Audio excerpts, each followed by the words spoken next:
Last week, I got very aspirational, and I said, you know what, we're going to do a Michigan Mailbag on Thursday, and then we ended up not doing that, as per usual, because I wanted to get into ridiculous rivalry talk instead. So here we are. It's Monday. You've got a lot of questions. I think they're pretty much all evergreen at this point of the season. So let's get into the things that you want to know on this episode of Locked On Wolverines.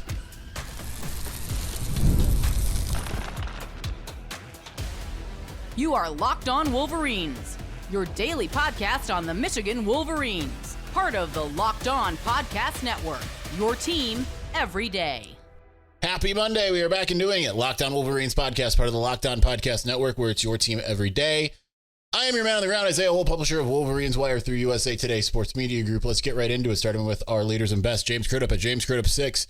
If you were Michigan's AD for a day, what's one change you would make? If you were the college football commissioner for a day, what's one change you would make? That's a very difficult question because it's like, I don't know that I have like strong opinions on things I would change. If I was like Michigan's athletic director, I mean, I'd probably change to be like, you know what? We're so far into this with NIL and the pay for play that you might as well just do it at this point, because they're not going to just suddenly be like, you know what? Everyone's done, right? So that's probably what I would change. I would find a way to make the pay for play thing happen.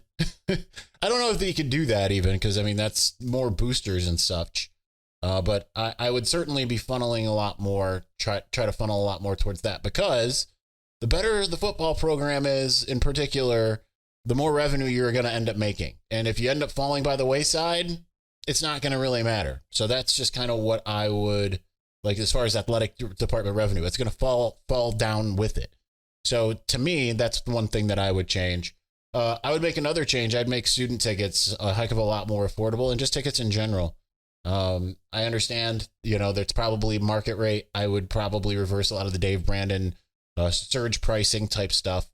That's just out of the kindness of my heart. It's funny because I am a stone cold capitalist, but at the same time, and I understand the demand is there for the tickets, but to me, the thing is about Michigan football is that it was the thing that drew me really in as a student was like, I'm paying $20 per game to go, and I can go with my friends. And that eventually, I would still go with my friends, but I remember the difference between being a student paying $20 a ticket in 2006 and the difference being an adult and paying $200 a ticket in 2013. I mean, that's 7 years. And that's the difference, because suddenly you had surge pricing, and to go to the Notre Dame and Ohio State games that year, you had to pay that much, $175 a ticket, I remember. So that would be it. College football commissioner for a day. I don't know. There's too many things, right? I would probably find a way to I like the 4-team playoff. I would go back to that. I would put like a salary cap essentially on NIL. I would allow NIL as it exists, but I would put a salary cap on it, create a little bit more parity. I think parity would be better. I know big brands are huge, but I think if like a Tulane could suddenly jump up and win it, that would be more interesting, right? If Michigan playing Indiana meant it was a little bit more interesting, like I would do some things that would create more parity across all of college football. And that might be something people don't like, but I think that would make your average week, you wouldn't be going into playing Purdue and suddenly and just being like, well, they should win this one by 30. You'd go in being like, oh, I don't know. I think I would make some measures, like create like a ceiling for it, and then say like, you're going to be in some massive trouble if you go beyond that ceiling. That's what I would do. Let's see. I almost skipped one here. Josh Barajadicki. People aren't happy with recruiting at the moment, but I recall seeing more wanted to get more aggressive on the trail. So my question is, have you seen any structural changes to the recruiting department that make you think it's right on track? I think it's still too early to tell. They're still kind of making changes. I keep on hearing like rumors and things of like this person's out and there might be another person in and all this kind of stuff. So I haven't had the conversations that I want to have yet to kind of assess where the recruiting department is. That is planned soon. I've talked to some people close to Michigan's recruiting department just a little bit. Basically, we're saying we're like, hey, we're going to touch base real soon. So that I'll know a little bit more about that. But as far as I see it, it's kind of like the dust is just settled, really, right? Like they've only kind of got the staff finalized a month and a half ago. We're a month away from the spring game, and it's kind of crazy because it's like 35 degrees then, and it's 85 now. But I would say the dust is still kind of it's just settled. So we'll let them go through their paces, and we'll see what they do. But I do think that Sherrone will be a lot more aggressive ultimately because he was Michigan's ace recruiter for the last couple of years. My brother Metal, Michael Wolf at MWolf21. How much do you expect Jordan Marshall to play this season? Can he be an instant impact? I don't think he needs to be, but I think he could be. I think he could be a guy that kind of works his way in as a third back. But you still have other guys that could certainly be those early impact guys, right? Like Cole Camano, we haven't seen yet. Benjamin Hall, we haven't really seen yet. And these are guys that they really like on top of what they've already had. Tavier Dunlap got a lot of praise coming out of spring ball. Walk-on Henry Donahue. Everyone is calling him, was it Big Play Donahue or something like that? So, I mean, there's a lot of guys there. But, I mean, it's not uncommon for a freshman to kind of burst onto the scene. It would not surprise me. And his goal is to be the all-time leading rusher and be even more philanthropic than Blake Corum and all of these things. So it would not surprise me if he did burst onto the scene. I think he could have like a Chris Evans type role in year one. That's what I would probably think, right? Like he's kind of your main third back, but they're going to work other guys in as well. Jimmy Whitner at Jimmy Whitner 1. What are your thoughts about the announced time for the games that were released? It's not terribly surprising that they have noon for Texas, 3:30 for USC, noon for Ohio State is a given at this point. Night game for the first one. Do I wish that the Texas game was a night game? Absolutely. But I mean, if Fox has shown that the big noon kickoff can be a big event, right? But then obviously as someone working the game, I prefer noon because I can get more work done, get more content out to you guys. If it's a night game, I can't do a podcast that day. I'm only getting like 3 articles out. I'm staying up until 4 a.m., 5 a.m., 6 a.m. So I like that it's a noon game. I wish that USC was a night game. Or a noon game just to make it more complicated for them, but I can understand why that wouldn't happen. But yeah, I'm okay with it. Number 2, what are your biggest questions heading into the fall? I mean, the same as they've kind of been. The cornerbacks have been alleviated, the defensive backs, because you obviously have the 2 transfers coming in. But wide receiver and quarterback are still my biggest question marks, and those are the biggest questions on the team, in my opinion. Number 3, can Zuri make a guest appearance this week? I don't know, Zuri. Doesn't sound like she wants to come. She's pouting because I don't let her go outside when it's super high heat because she overheats. Oh, wait, here she comes. Here comes the puppy. Come here. Come here. All right, let's see if we can get her up here. Come on. Come up here. Come. There you go. We got a Zuri appearance on the show. But she won't look at the camera. She won't look at any camera. Even if I point my iPhone at her, she's like, nope, I'm not looking at that thing. So she's been wanting to go and sit outside, but I won't let her. So she's sad and mad at me.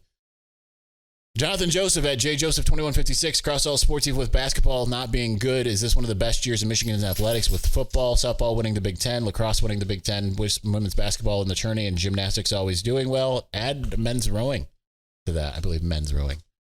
It is. I mean, I won a national championship, and that's king, right?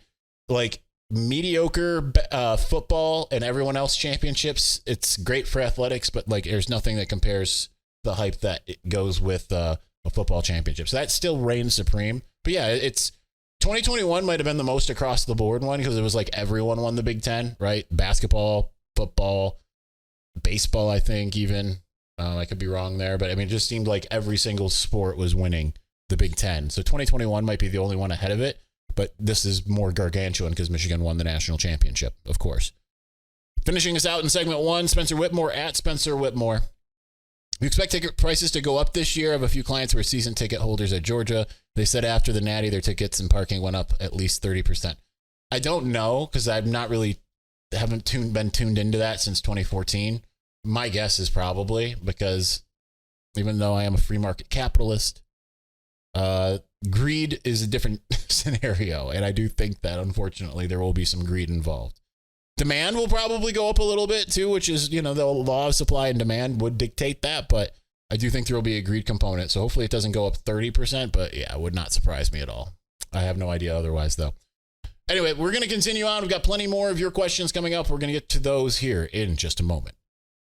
Before we do, when you're hiring for your small business, you want to find quality professionals that are right for the role. That's why you've got to check out LinkedIn Jobs. LinkedIn Jobs has the tools to help you help professionals. You find the right professionals for your team faster and for free. LinkedIn is not just a job board. LinkedIn helps you hire professionals that you cannot find anywhere else, even those who aren't actually actively searching for a new job, but they might be open for the perfect role. So in a given month, over 70% of LinkedIn users don't visit other leading job sites. So if you're not looking on LinkedIn, you're looking in the wrong place. On LinkedIn, 86% of small businesses get a qualified candidate within 24 hours.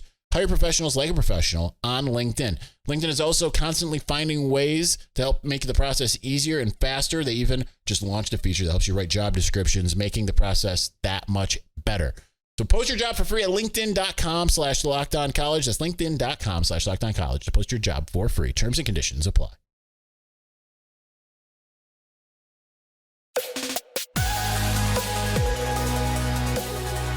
All right, we're on to the Victor's Valiant. Plenty of questions continuing here. Jim in the North. My daughter is going to Michigan this fall, no question. Just proud. Well, congratulations. That is awesome. Welcome to the family, right? As an alumni of the University of Michigan in Ann Arbor. It is an experience, and I'm sure you know that as well.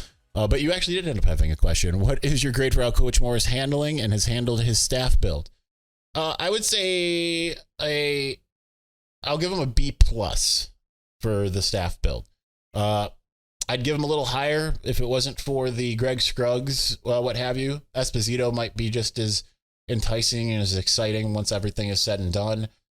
Maybe I would have liked to see another bigger kind of established name join, but I think Wink Martindale's a home run. I think that no brainers when it comes to the offensive appointments. Tony Alford is an insane pull. Getting him from Ohio State, as much as they try to downplay that. I would have maybe not had a dedicated special teams coordinator and maybe found someone that has that kind of slash ability like Jay Harbaugh or Chris Partridge did. It would have added him to staff, but I also like that you've got the bulk of the staff that are former coordinators at one point. I think that's a lot of leadership. I just would have liked one more kind of ringer on there, but the Scruggs and the lack of ringer thing of that, I'd say that brings him down to a B+, but I think it's a very impressive staff. And I'm excited to see what happens defensively under Wink Martindale. Brett Byer at Brett Byer 6. Any insight if any 2024 recruit is about to commit sooner or is likely to? What transfers look hopeful for Michigan to pick up? Of course, this was asked on Wednesday, and Michigan's gotten 4 transfers, so we can just go ahead and overlook that. I know that they're still looking at that defensive tackle from, I can't even remember the school. It's not a major school. The one that was committed to Michigan State. So they are still looking at that, at him, and I think still the wide receiver from Arizona State. But as far as the commits, I know I get this question a couple more times. Iverson Howard would be the one that I have my eyes on, the running back from the DMV. He's committing on Friday to his school of choice. He's got Michigan, Maryland, and I can't remember the other school in there. But he would be the one that I'd have my eyes on. He's a 4-star in the 300s-ish. But otherwise, it's kind of wait until June, and that's only a couple weeks away. But he would be the one that I'd have my eyes on right now. I'm not the one at William Cawthorn 9 rooting for the Chargers this year at all, of course. It's not only Jim Harbaugh there, Junior Colson's on the team, Jesse Minter's there, Steve Clinkscale, and Mike Elston. It's hard not to want to root for the guys that I've gotten to know over the last few years. And definitely want to see them. A lot of naysayers that don't think that Jim can take down the Chiefs. I would bet on him doing so sooner than later. Do you think Ernest Hausman is a real draft prospect? Absolutely. He's got the size. He's got the speed. We just have to see more of him. He was starting at Nebraska for a reason. It's not just because Nebraska was bad. He was doing extremely well. And if he wasn't behind Junior Colson and Mike Barrett, he probably would have seen the field a heck of a lot more. So, yes, I do think he's a legitimate draft prospect. I would think of him as kind of an obvious third rounder, and he can work his way up or down kind of accordingly. whether it's this year or next. So what happened to the Jawan staff? They just fired. How does that work? Yes, they're just fired. They're gone, unfortunately, for them. And I'm sad for Sadi because Sadi's been around for a long time. I never got to know Howard Isley. I've met Phil Martelli a few times, but Sadi was my guy. I sent him a message right after everything kind of cooled down and said, "Hey man, sorry to see you go," and all of that. And I'm sure that they'll all land on their feet. So but yeah, they're unfortunately with the staff change like that. Yeah, they're just gone at that point. Garbo at Garbo824. When will the Bryce Marich edition of College Football 25 drop? It's dropping right now. It drops early because he's so good. I don't do this as much as the Patrick Barron stuff for those who follow me on Twitter. I have it's an opposite of a rivalry. It's Bryce Marich is actually the best at everything. And if you don't know Bryce, he's over at the Michigan Insider. He's on the field with me at home games as a photographer as well. And this all stems, just to share the inside joke, it all stems because he used to sit there and have press conferences and say who he'd win in Oklahoma drills against. And he was picking people that were just insane, like Mozzie Smith. Like, yeah, I could take Mozzie Smith. So we just went the other way with it, and he's just the best that's ever existed. And every now and again, not every other day like I do with Patrick, but maybe like once every other month, I let the world know that Bryce is the best. He's the GOAT. James Kovalevsky at Coach_Kovo. Do you know the number of players Michigan football has had transfer out compared to the number that Ohio State has had transfer out? Now, I don't do this in advance. Like I kind of skim the questions, but I want to give you the most authentic answer. So I don't know offhand, but I can tell you. So we are looking at the Michigan transfer portal on 24/7 Sports. According to this, 17 outgoing transfers for Michigan. Not everyone's found a home. Still looking at like Carmelo English, Christian Dixon, Reese Atterbury, although Reese was interestingly at the spring game in Michigan gear. So 17, not all are necessarily scholarship guys, but that they have 17. As far as the scholarship guys, we've got Hayden Moore, Samaj Bridgman, Amir. Well, we don't need to go through this. That's too much. It's too much to do. So as far as Ohio State transfer portal, and it tried to finish it off for me and didn't do a good job. Let's see here. Oh, it's not going to be as easy for me here. You try to search it and it's like, nope, I'm not gonna just pull it up automatically. So I got to vamp for a second. All right, again, 24/7 as we load. They obviously had a few more that were a little bit more top of the line, and their site isn't working. Maybe that's why you asked. Maybe you were curious.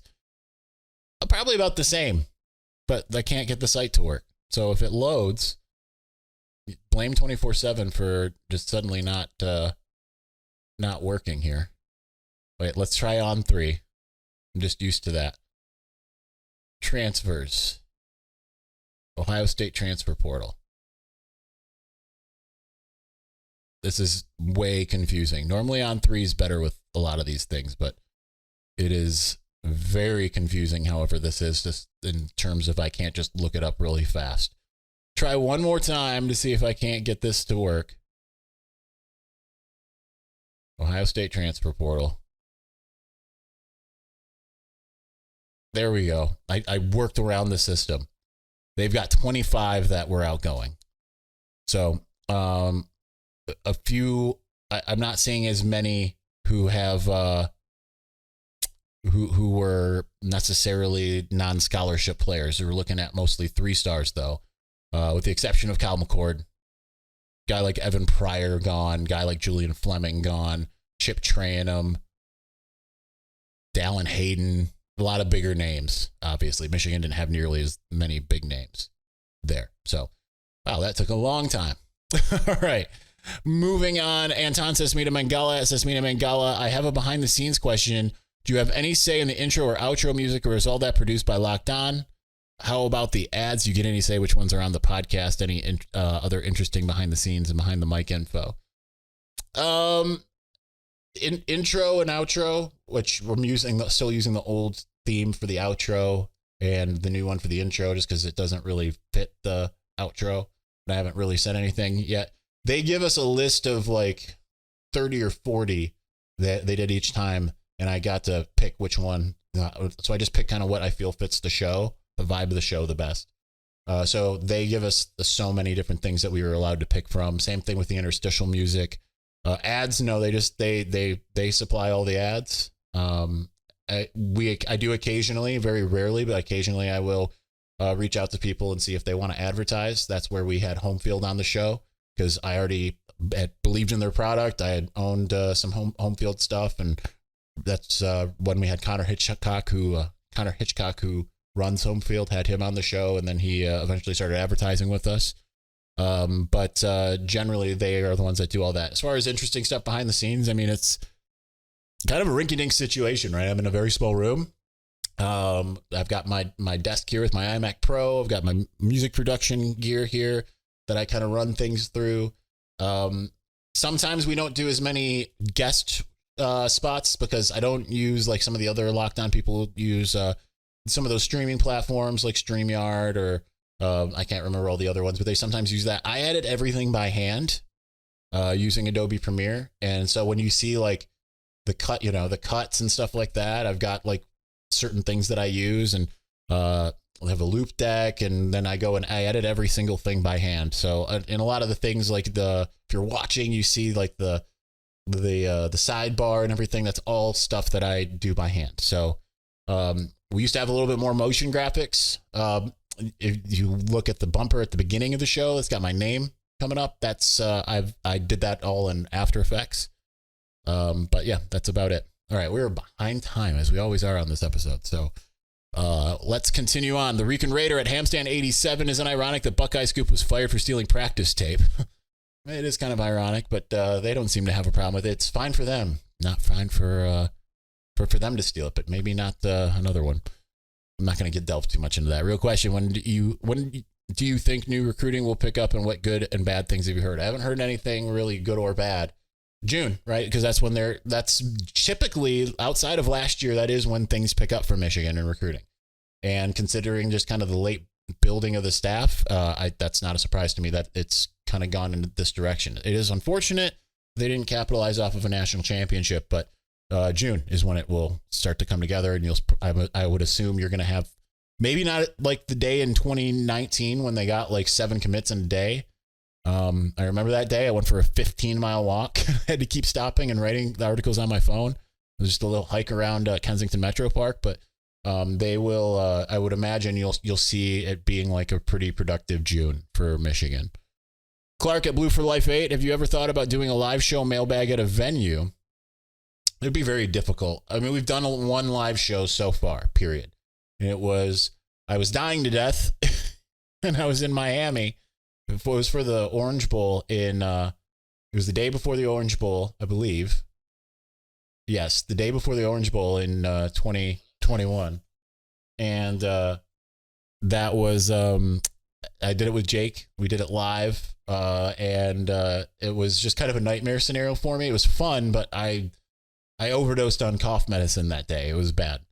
So maybe I'm scared off by a live show. But it's funny because I talked to some people at Valiant about like, hey, let's put together another live show for the Rose Bowl. And it just never really quite came together.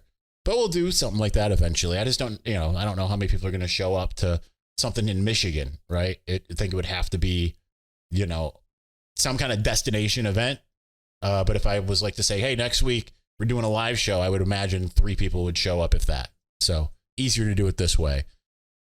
Also, could you see more using week 1 as a QB competition, or you think he'll have a starter by then and just want him to get the most reps so he's ready for Texas? I think it could be a live competition. I think that you're trying to find out who's going to play the best, and you might not know that until you're firing against live bullets. I know I have that backwards, but you know what I'm saying. Perry Mitchell at Perry Mitchell 08. Who is a player you're expecting big things from this year that really isn't getting mentioned outside of Ann Arbor? It's Jayshon Barham. Bar none. I think that, again, I've said this a bunch of times. They think that he could be a first-round draft pick, and you're seeing him on some lists, but no one's looking at him necessarily as like he might be the best linebacker in America, and I feel like there's a chance he could be the best linebacker in America.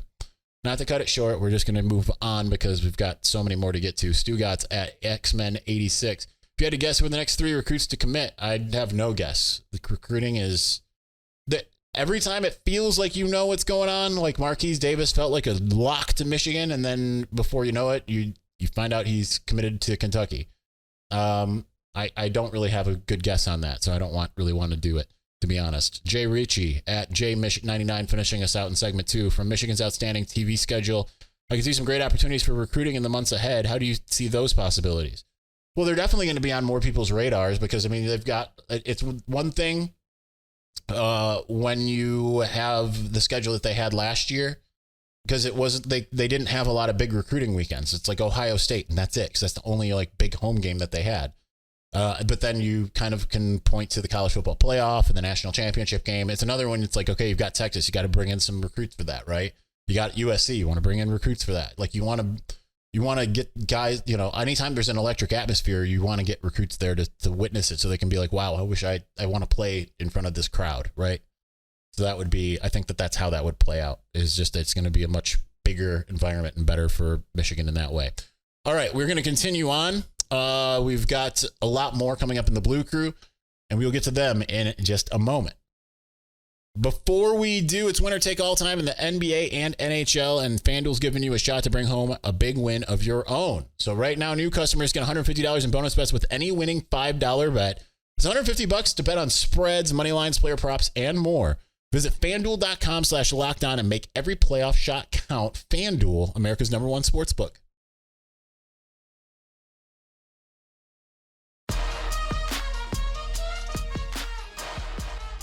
All right, we're to the Blue Crew, we're to the lightning round. Let's do it. Some of these I'm not going to be able to answer very well, but we'll try. Joe Staten at Real Joe Staten. What will Donovan Edwards' overall rating be in EA Sports College Football 25? I'll go with a 92. I don't really know. I have no idea how they're going to end up doing these. But I'll go with a 92 because he's got a lot of capability and can be used in the pass game as well as the run game, and big play guy. I don't think he's a 99. I don't think maybe he's an 87, but that feels really way too low. 92 is what I'm going to go with. RD PhD at Dykeman Dave. What's going on with Rod Moore? Well, he had ACL surgery, recovering. We'll see it kind of down the line how he's recovering. Obviously, them going out and getting 2 safeties in the transfer portal indicates that they're not willing to necessarily wait for him to get better. So I would take that for what it's worth. Myas Me at Ryan BAI 220-70480. If the 5 expected offensive line starters have a hiccup, who are some young players who might be able to step in and produce? I mean, this one's not a young player, and some might project him as a starter, but Jeff Percy could be a guy, right? Like, I think Gentry will end up winning it, but if not, I mean, Gentry could also play inside. I'm curious to see Nathan Afobe, what he's able to do. He's a 4-star from SEC country, and I think that he absolutely could be a factor as soon as this year if he's called upon. And I wouldn't be surprised if a guy like, even a first-year guy, like, and this isn't ideal, but if a first-year guy like Blake Frazier could come in and actually make an impact if he is needed. But the depth there is not quite as deep as it was. There's still some guys that we haven't really talked about that I don't really know a heck of a lot about, to be honest, like Connor Jones. You hope that some of those guys that have been kind of matriculating. Now, this is where it sucks that you lose Namir Herring, because he's a guy that I, had kind of maybe potentially vying for a starting spot. Edwin Simmons at Simmons_Edwin. Why are we underdog at the Big House against Texas? When was our last loss at the Big House? Well, because Texas brings back its quarterback, has the same coach, and was a college football playoff team. It only makes sense. I have Michigan. I did put Michigan as winning that one slightly, but they have more questions that are answered than Michigan does at this point. And it is a road game. They haven't lost, obviously, a game in the Big House since 2020. But nonetheless, I think they're more complete as it looks at this point. And what Texas is at the beginning of the season and what Michigan is at the beginning of the season might be different by the season's end. Right? Texas plays an SEC schedule, might be a little tougher for them than rolling through the Big 12. Michigan by the season's end might have figured things out. They might have that Ohio State vintage type year where it's like they lose in week 2 to a big opponent and then run the table. At least that's what you hope happens. Bill at MGoBlueDPT, thoughts on transfer cornerback choosing Illinois over Michigan. That's Terrence Brooks. Clearly they didn't let him leave campus, right? He didn't make it to Michigan to visit. So, Illinois had some pretty good corners. You look at, or just defensive players, right? They've got Johnny Newton, defensive tackle, going in early in the draft this past year. You have, was it Witherspoon? You all know I suck at names. The year before, like they can preach like, hey, you can do what you want to do here, and you can be a star. You don't have to fight to look at Michigan's room. Like they've got a lot of guys. Like you can be the guy here. It's a real easy sell, I think. I know it's not Witherspoon. I can't remember what his name is. You know who I'm talking about. DE Wolverine at KMoss_11. What is going on with Javier Suggs? Is he coming to Michigan or has he found greener pastures? He committed to LSU last week. Gemma, the ginger ball knower at Gemma Got Game. The Michigan-Baltimore connection was obvious but seemingly over. Will Moore enjoy a similar dynamic with the Chargers, a little coaching exchange? I wouldn't say it's over, right? Like, if he needs another coach and Jim Harbaugh doesn't have one he can give him, right? Like, it's not like he's going to be like, oh, I got the perfect guy for you to coach the defensive line. Here's Mike Elston, right? I'm sure Jim would be like, let me call John. I would not be surprised if Sharon could call John directly. He could call Mike McDonald. There's plenty of options for him to kind of delve into the NFL. I'm sure that that network, Jim has already said, like, it's Michigan West, Chargers East type scenario. Is Orji the guy? It seems like he has transferred out or switched positions by now, unless he thinks he's got a shot at QB1. He has a shot at QB1, but, we won't know until we get through fall camp. Can always enter the transfer portal later. But I think that he's got the reins at the moment. It will be likely him versus Jack Tuttle. And, we'll see. But he's, obviously went into the spring game as the guy. Nothing coming out of the spring game made you say that he wasn't. And we'll see where he goes from there. Michigan primetime at U of M primetime. Does Michigan win by 20 or 30 in the shoe this year? That's be really nice if that happened. I don't expect it. That defense is tough. I think that I understand they've managed to beat Jim Knowles twice, but it's still a tough defense. That's going to be difficult to put up that much on them, especially when offensively, it doesn't necessarily feel like one that's going to break the bank. PJ at GoBlue300. I don't think we'll be able to judge Coach Moore based on this year's results fully akin to Juwan Howard the first few years in Michigan. How he starts to build and shape the program this year are more important than the results. Next year will be more important. I agree with you. Tyler Diff at TDiff31. Quarterback news. No, it's post-spring ball. It's status quo. We're going to have no starting quarterback at this point.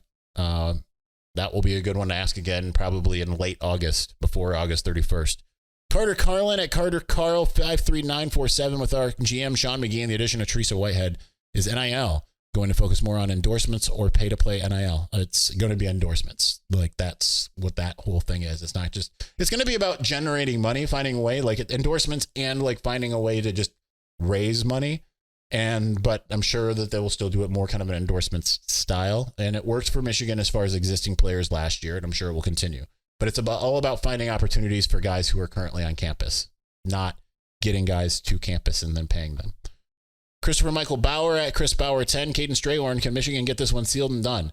EJ Holland at On3 has been adamant that Michigan's in a good spot with him. Again, if you don't know who Caden Strayhorn is, he is at IMG Academy because he's the son of Jason Strayhorn, who is not just a former Michigan State player. He's their color commentator on the radio. So it's going to be difficult still, but he clearly really likes Michigan. He's visiting in early June, so we'll see how that goes. But certainly Michigan's in a good spot, but so are some others, Alabama, Georgia, and at Michigan State. They're all in that mix as well. Andy Dufresne at Shawshank_AD. Can you explain why we end up on tons of top fours with 3 other schools that pay, and then we scratch our heads and we don't close any? Well, it's like the Sharon Moore's a new head coach following a legendary head coach. I think it would be a lot different if Jim Harbaugh would have come back, if it would have been like day after a press conference at the national championship game and Jim Harbaugh is like pulls out a contract and signs it and says, I'm staying. I'm not leaving. Right? it would be a little bit different. But because it had a couple weeks of speculation, kind of a crucial part of the offseason, and then you have the coaching change and then you have to assemble a staff and all that kind of stuff. It's just things are way more up in the air. And then on top of it, you have college football changing. You have the conference realignments, expanding playoff. It's just everything has changed around Michigan. And now Michigan kind of put itself behind the 8 ball just because it had to kind of read and react. So that's what I got for you. MGoBlueX table at M_Go_Blue_3. Bench press numbers for Mason Graham and Kenneth Grant. I have no idea. Probably in the high 20s, if not around 30. Cowboy Santa at Cowboy Santa 1. When are you and Luke DeMello going to have a cage match? Never. Luke's my guy. I'm very curious where that came from. He is my dude. Luke comes and stays with me at the bowl games at the whatever hotel I'm staying at, and I go visit him at Disney at least once a year. Finishing us out, Greg Villacerda at Coach _G Villa. Is the hypothetical matchup of 2014 Ohio State and 2023 Michigan the final nail in the coffin that proves the state of Ohio is broken? There has been a buzz with Buckeyes fantasizing about them winning a fake game.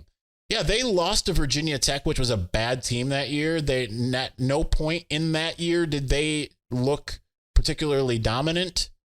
And until really that Big Ten championship game against Wisconsin, 59-0, in a game that everyone thought Wisconsin was going to wipe them. Everyone thought Alabama was going to wipe them. And everyone thought Oregon was going to wipe them. Whereas Michigan was just, I understand that in the bigger games, the national analysts were like, yeah, Michigan's going to lose to Penn State. Michigan's going to lose to Ohio State. People picked Iowa to beat Michigan, yada, yada, yada. But anyone who was paying attention was like, no, this Michigan team is incredibly dominant. But yes, they are broken. All right, that's going to do it for us today. We'll be back on Tuesday. Thank you for watching. Thank you for listening. We'll be back soon. Peace.